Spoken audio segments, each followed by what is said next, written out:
Kasi yun yung time na pababa na daw yung mga Marines. Kasi galing sila sa presscon eh. Pababa na daw sila, sabi ni Atty. Baligod to, narinig ko sa isang interview. Pababa na sila, tapos biglang kinancel. Give us an idea, what is this? Is this a bomb threat? Is this a threat na may magrarally sa labas ng Senado, susugod sa loob? At least give us a picture, sir. Okay. What threat are we talking about? Okay. If you remember, nung Blue Ribbon na consultative meeting, nagsuspend si Chairman Erwin Tulfo at linapitan siya ni Director Matibag. No? At hindi ko lang masabi in detail, no? But what he said is there's a possibility of na merong manggugulo, no, sa Senado. And it's a possibility na armed group yung manggulo, no? And tinanong ako ni Senator Erwin at that time kung ano ang magiging decision, and I told him na meron naman tayong security beef up in the Senate. If you notice, nag-beef up tayo ng security inside the Senate at tumingi rin tayo ng additional contingent sa PNP. No? And I told him I'm very confident na safe naman yung building. No? That's why tinuloy yung hearing at that time. No? And hindi lang ako nakarinig yun. In fact, ang kausap niya yun si Senator Erwin at narinig din ng mga ibang mga senador doon.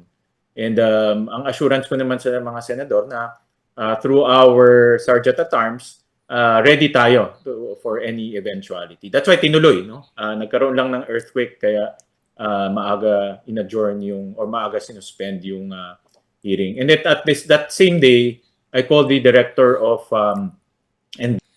Yung bulungan na yon, yung picture ng bulungan na lumalabas sa social media, yung kalat na picture, yun po yung kesyo sinabi daw na meron threat. Sabi ko, kalagitnaan talaga eh. Doon mo sasabihin na may threat? Actually, kasi yun yung time na pababa na daw yung mga Marines. Kasi galing sila sa presscon eh. Pababa na daw sila, sabi ni Atty. Baligod to, narinig ko sa isang interview. Pababa na sila, tapos biglang kinancel. Kasi malamang sa malamang, sasabihin na talaga nila yung mga katotohanan doon, tapos malamang iko-contempt sila, baka magkaroon talaga ng gulo. Yun siguro yung hindi naman anticipate, kanilang kinakatakutan. Di ba? Pag nagkagulo, yari na. Kaya mag-imbento na lang tayo ng threat. Hindi naman yun na siguro sinabi niya. Pero sinabi niya, may threat.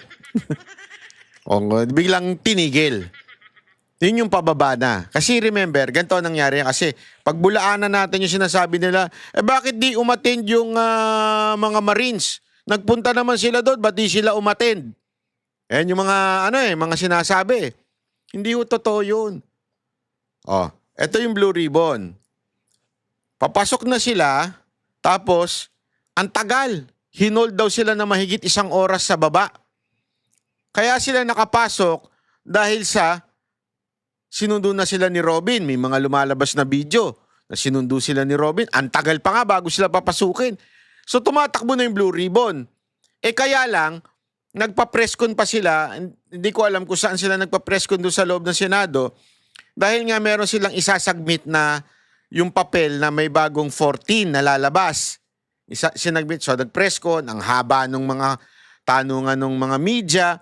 Hanggang nung pababa na daw sila, andun na nangyari yung bulungan na kesyo may threat daw. Biglang tinigil yung hearing na yon. Di ba? Kalokohan. Tapos ngayon, pinanindigan na nila yung threat na yan at yung paninindigan nilang threat na yan, ngayon, biglang kinancel na uli yung Blue Ribbon ni Marcoleta.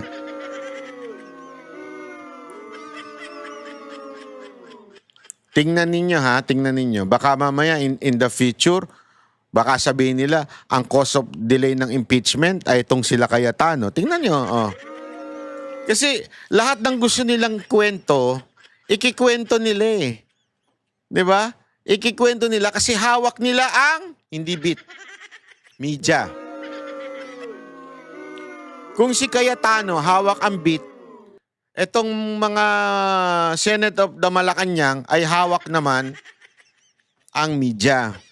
So kahit anong kasinungalingan ang kanila pong sabihin, sila ho ay papanigan ng media at yun ang pauulit-ulitin. Ulit na nga natin sinasabi na pag ang isang bagay na kasinungalingan ay paulit-ulit, yan po ay mumukhang totoo na. So yan ang paulit-ulit nila Sinasabi, may threat, may threat, may threat. Pero wala naman tayo nakikitang threat. Gumawa-gawa kayo ng threat nyo. Asan ang threat?